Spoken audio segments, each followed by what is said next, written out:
mulai belajar pada hari ini, ada baiknya kita berdoa menurut agama dan kepercayaan kita masing-masing. Berdoa mulai.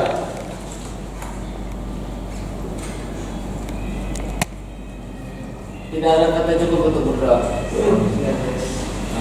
Baik, assalamualaikum warahmatullahi wabarakatuh. Waalaikumsalam warahmatullahi wabarakatuh. Dalam mata kuliah pengantar metode statistik ini kita akan melanjutkan materi yang minggu lalu ya.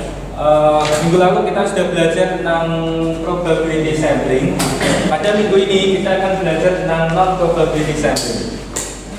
Jadi non probability sampling ini ya bedanya dengan probability sampling. Kalau probability sampling ada sifatnya itu ada namanya pengacakan gitu kan. Sedangkan kalau non probability sampling kita tidak menggunakan pengacakan atau pengundian ya. Nah, non probability sampling ada 4, kita bagi menjadi 4 ya: total sampling, convenience sampling, snowball sampling, dan purposive sampling. Nah, kita lihat apa saja dari macam itu ya. Yang pertama adalah kuota sampling ya. Dari kalian semua sudah tahu ya apa itu kuota sampling. Jadi kuota sampling itu ya, pertama-tama populasi disegmentasi menjadi berapa subgrup yang homogen ya, sama seperti dalam stratified sampling. Kemudian ada pertimbangan digunakan untuk memilih subjek atau individu dari setiap segmen atau kelompok berdasarkan proporsi tertentu. Langkah kedua dari kuota sampling yaitu membuat teknik sampling ini menjadi salah satu non probability sampling karena proses pemilihan sampel tidak acak ya. Nah, ini misalkan interviewer diminta untuk mewawancarai 200 orang wanita dan 300 orang laki-laki gitu. Ya, jadi kuotanya berarti apa ini kuotanya? Kuota ya, kuota yang wanita ya, kuota wanita itu ada 200 ya. Kemudian kuota yang laki-laki ya itu ada 300. Nah, ini ya, jadi yang wanita 200, yang laki-laki 300. Nah, interviewer mungkin akan cenderung memberikan wawancara kepada responden yang dapat membantu pekerjaannya yang looks helpful ya, yang sekiranya bisa membantu pekerjaannya. Nah, permasalahannya adalah hasil sampel dapat bias karena tidak setiap orang mendapatkan kesempatan yang sama. Nah, seperti strata sampling ya, yang minggu lalu kita bahas, kuota sampling stratified sampling juga ada ini kuotanya masing-masing. Nah, cuma bedanya kalau kuota sampling ini dalam menentukan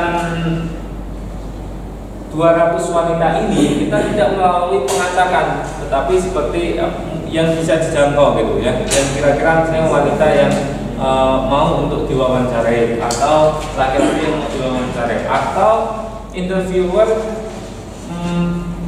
mendapatkan wanita ini ya atau laki-laki ini ya sesuai dengan jangkauannya gitu ya. Siapa wanita yang lebih jauh dia temui gitu dia lakukan interview gitu. Nah, tetapi setelah mencapai 200 wanita maka interview kepada wanita ya itu dihentikan. Begitu juga setelah mendapatkan 300 laki-laki. Jika bedanya dengan strata kemarin itu ya, misalnya mau mewawancarai 200-300, kalau strata kemarin harus melalui pengacakan ya, baik single random sampling maupun systematic random sampling.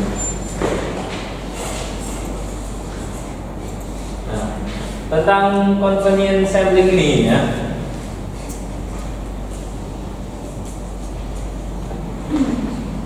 tidak secara alamiah tidak bisa menyimpulkan secara umum mengenai populasi total ya, karena tidak cukup representatif, tidak cukup mewakili, beda dengan yang stratified sampling ya atau probability sampling yang lain gitu ya. Tetapi karena misalnya kesulitan kita melakukan stratified sampling, maka tidak masalah kita menggunakan convenience sampling gitu ya. Nah, ini contoh yang lain. Tadi contohnya adalah interviewer gitu kan. Ini juga interviewer, tapi lebih dijelaskan. Ini contohnya di sebuah pusat perbelanjaan di pagi hari dalam waktu yang telah ditetapkan. Maka orang lain dapat diwawancara ada terbatas pada mereka yang ada pada waktu tersebut tersebut yang tidak mewakili pendapat perantara lain yang tidak ada pada saat itu. Gitu, ya. Jadi kalau tadi ini kuotanya adalah kuota angka 500, 300, tetapi kalau ini ya kuotanya adalah terbatas pada waktu tertentu gitu ya. Misalnya jam 10 sampai jam 12 ya, jam 10 sampai jam 12 pagi gitu kan. Nah, kayak gitu ya. Jadi hanya terbatas pada mereka yang ada pada waktu tersebut gitu. Nah, jenis sampling ini seharusnya untuk uji coba, misal untuk menguji coba produk baru seperti parfum, makanan dan lain sebagainya ya. Misalnya kita punya produk parfum baru gitu kan, kita tes di pusat perbelanjaan gitu ya, jam 10 sampai jam 12 pagi gitu ya. Nah, itu kita coba bagaimana respon atau tanggapan dari calon pelanggan gitu kan. Kira-kira apakah menerima dengan baik ya, apa menolak gitu. Begitu juga kalau kita mau mencoba makanan dan lain sebagainya ya. Nah, selain convenience sampling, ada yang namanya snowball sampling ya, snowball sampling. Kalau snowball itu artinya apa snowball?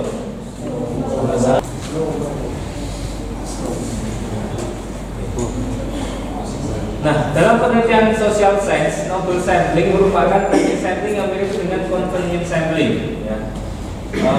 Convenience sampling belum kita bahas nanti ya, kita bahas ya. Oke. Nah, dalam penelitian social science, ya, snowball sampling itu seperti MLM ya, seperti MLM. MLM itu kalian tahu nggak apa itu? Tahu. Apa itu MLM?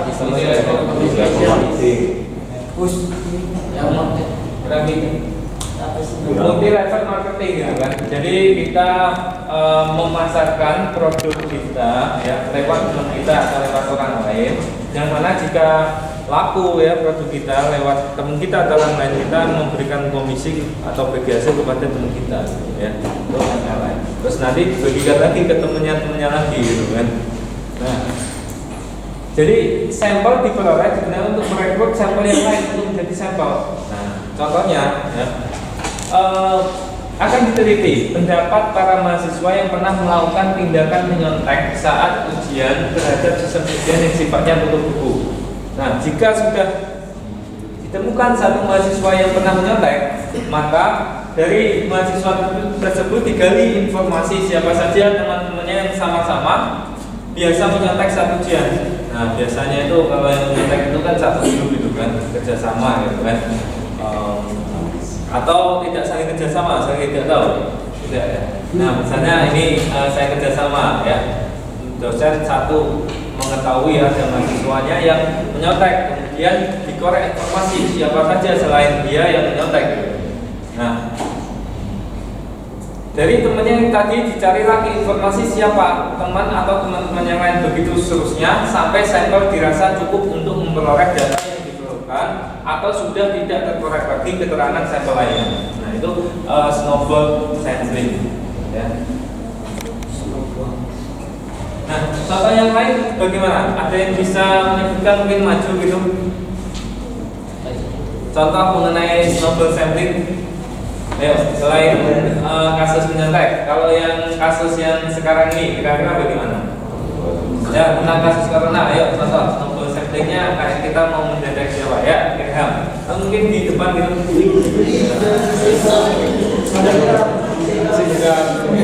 Ya, Jadi malu lah. kira apa? Contohnya untuk snowball sampling. Karena saya ham nomor 3 2019.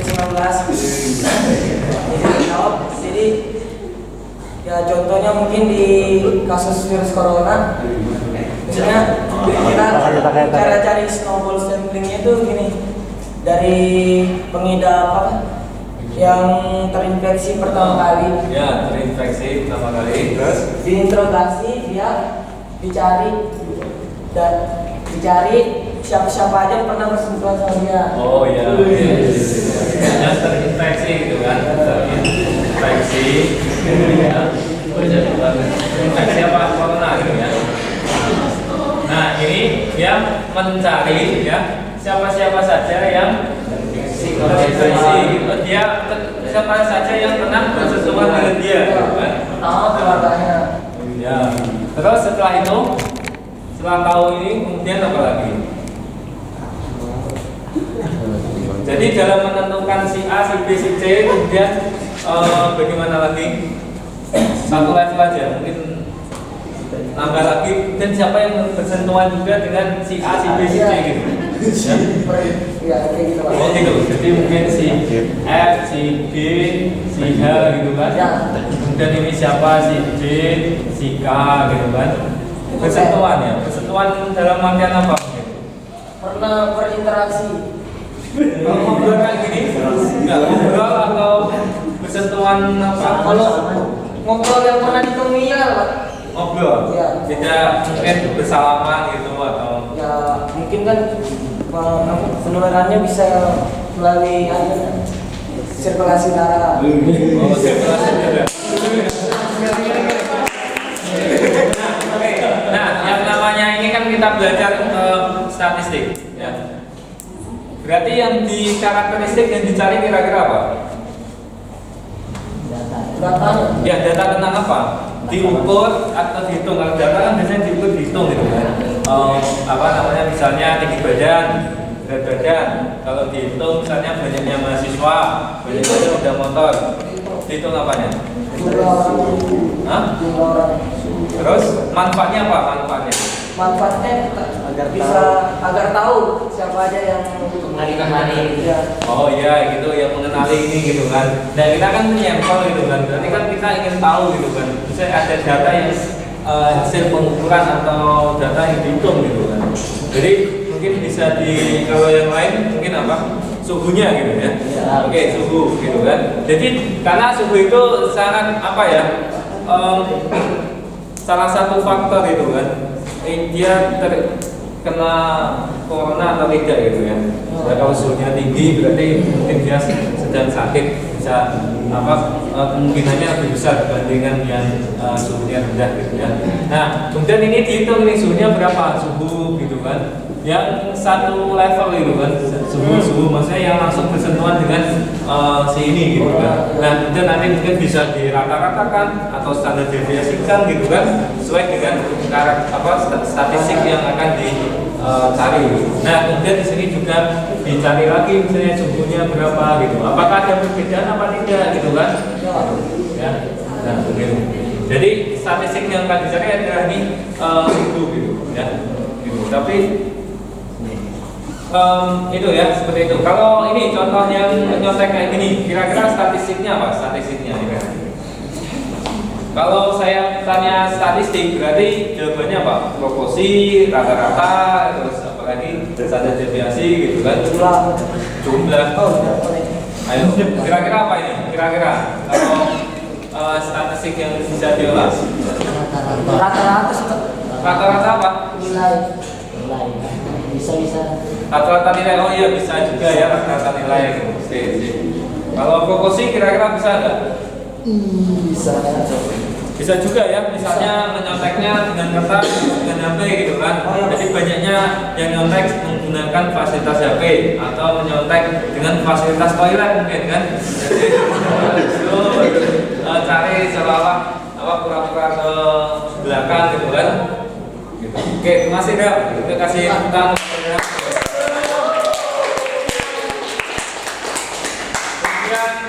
kita lanjut ke convenient sampling ya, ke convenient sampling ya. Jadi convenient sampling itu ini gambarnya kayak gini. Gunakan hasil yang sudah mendapatkan. Ini ada orang ini ya, ada di lantai 2, males turun orangnya. Ya. Kemudian dia ingin tahu tentang pendapat hukuman mati gitu. Death penalty berarti hukuman mati gitu kan. Kepada siapa? Kepada orang yang mungkin sudah dia pertama kali dia lihat, itu siapa? Cara mencari orang yang pertama kali dia lihat gitu, yaitu dengan membuka jendela gitu kan. Orang lewat di jalan, apa percaya hukuman mati gitu kan? Oh iya percaya, oh iya tidak. Berarti kalau dia bertanya seperti ini, statistik apa yang dia cari? Statistik apa? Statistiknya apa maksudnya? Rata-rata, kalau rata-rata apa? Kalau rata-rata berarti biasanya kan diukur gitu kan, tinggi badan, berat badan, suhu gitu kan. Kalau hanya tanya apakah kamu percaya hukuman mati gitu, maksudnya apakah kamu setuju dengan hukuman mati gitu kan? Oh ya saya setuju, oh ya saya tidak. Berarti statistiknya apa? Jawaban. Kalau banyaknya itu proporsi gitu ya. Jadi nanti nanyain ini 10 orang ya. Dari 10 orang itu 7 setuju dengan adanya hukuman mati gitu. Yang 3 tidak. Jadi nanti bisa disebutkan 7 dari 10 orang setuju dengan hukuman mati. Ya. Jadi ini mudahnya ya convergent sampling gitu kan. Bedanya dengan kuota sampling apa kira-kira? Atau kesamaannya apa? Sama-sama non probability sampling gitu kan. Tapi kalau perbedaannya apa? Bedanya. Jadi kalau kuota sampling itu seperti strata sampling ya, atau cluster sampling yang mana itu adalah sampling 2 tahap. Tetapi kalau convenience sampling itu seperti systematic random sampling atau super random sampling, yaitu 1 tahap. Misalnya mau mewawancari 500 orang, jadi sudah cari 500 orang, tidak peduli laki-laki maupun perempuan, tidak bedakan gitu kan. Tapi kalau kita bedakan laki-laki atau perempuan, maka itu Kuota. convenient kuota sampling ya. Oke, gampang ya. Ukuran sampelnya ada enggak? Ya ada ya. Kalau bisa sampai kalau misalnya kita nggak tahu populasinya gitu ya. Ya mungkin ukuran sampelnya ya sebanyak mungkin gitu ya yang bisa kita jangkau gitu ya. Oke, itu tentang convenient sampling ya.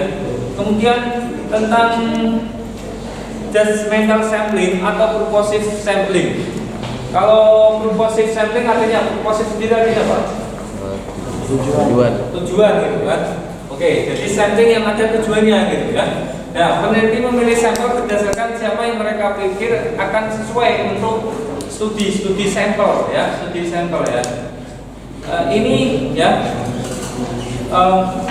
banyak ada batasan orang ya yang memiliki keahlian di bidang yang sedang diteliti ya. Jadi ada batasan orang yang dari keahlian yang sedang diteliti. Misalkan terakhir mengetahui pendapat ahli ekonomi atau statistika di Kalimantan Timur terkait bonus demografi Kaltim, maka pemilihan sampel berdasarkan pertimbangan peneliti yaitu memilih hanya beberapa ahli ekonomi dan statistika yang dapat dihubungi dan dimintai keterangan mengingat jumlahnya tidak banyak. Ya, bagaimana tentang bonus demografi? Kira-kira jawabnya apa? Misalnya kalian ahli ekonomi atau statistik, kira-kira